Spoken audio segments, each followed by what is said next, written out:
Look at this cutie. This is metal with beveled glass in it. I found it in a thrift store for $8. I grabbed that thing and ran to the checkout like I stole it, because who priced this thing? I have no idea. This just so happens to be in my college girl's apartment, and her roommate, Becca, works for me. This is not Becca, this is Caitlin, my other worker today. We're using cake batter in DIY. I think we mixed it with some crinoline, and we stipple the first coat on. We put a little salt wash in there to make it a little bit more textury. It also helps it to stick to metal really good. Not necessary with DIY paint. Row, row, row your boat gently down the stream. Okay, so we're just brushing and stippling and getting the first coat on.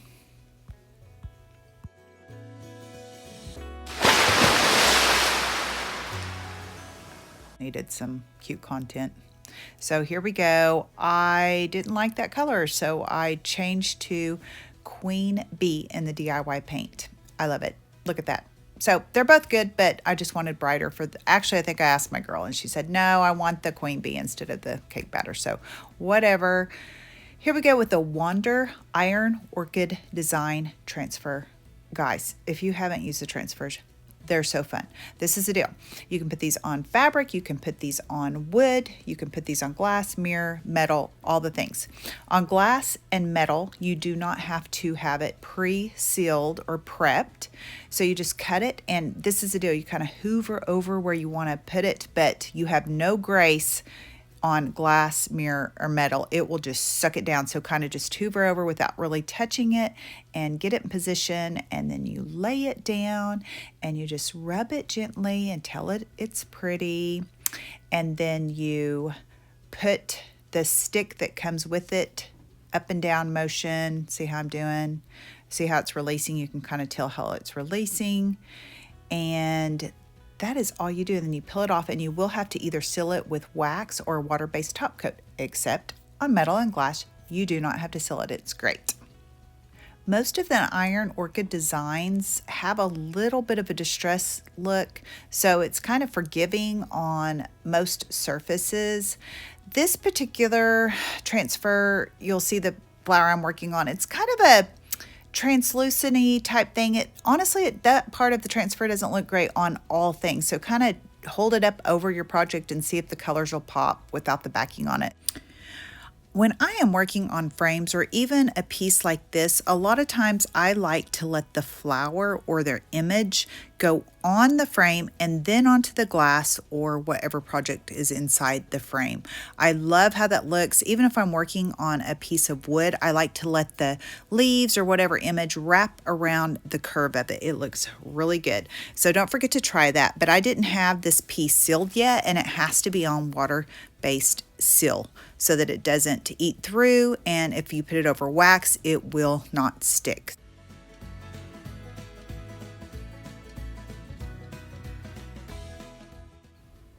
Where's that chunk of that flower? It is driving me nuts. I didn't notice it while I was doing it, but I notice it now. So if this happens to you, you can just take another leaf or layer another image over it. These are opaque. They layer really nicely. So not hard to camouflage, but like I said, there's so much going on this, and it is slightly distressed. It doesn't even make a huge difference. These come in several sheets, and because of that, some of the image has to be put together like a piece of puzzle. It's really fun, and it's not hard. You just kind of layer it over. You can slightly layer it over the top so there's not an image. Do you see where I cut around really close on this flower? When you're doing that, save a little piece of the backing so that you can put it over it to do the stick, because sometimes your stick will go up under it and the image will catch on the stick, and then you lose that part. So always save a little piece of it before you have to go dig it out of the trash to do what I just showed you. Right here, I'm just cutting and just undoing it and kind of hoovering over where I want to place it, and you just scratch it down. It's so good. And you just want to go over it with your fingers to make sure all the image stuck to the piece that you're putting it on. And then you take a soft cloth to burnish it and go over it. I do my fingers first because you can get it down if you miss some, and then the soft cloth. If you don't do that step, a lot of times if there was some sticking up, it'll stick to the cloth and you can't re-piece that image. If it's still on the transfer or coming up, you know, you can kind of layer it back over, see how I'm putting it down, and you can kind of see if there's any left on it, and you can splice it back together. There's that chunk again. Ugh.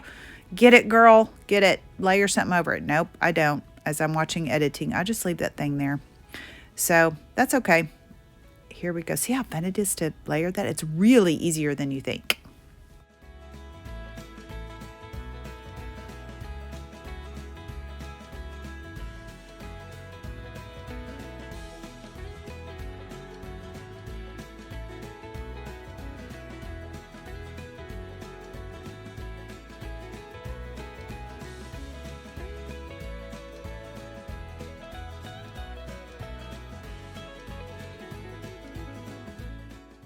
So I like to use a staple to make sure the backing stays with the cut pieces, because if you throw it in a drawer and they lose from their parts, they'll stick to something else and you can't use it, or dirt will get on it and then it won't stick. So you can tape it with painter's tape or scotch tape. You can use one transfer on several different projects, several different ways. So all the products I used are in the description, and please like and subscribe. I am trying to post a video every week, an edited one. Sometimes I'm going to go live as well. Thanks for watching.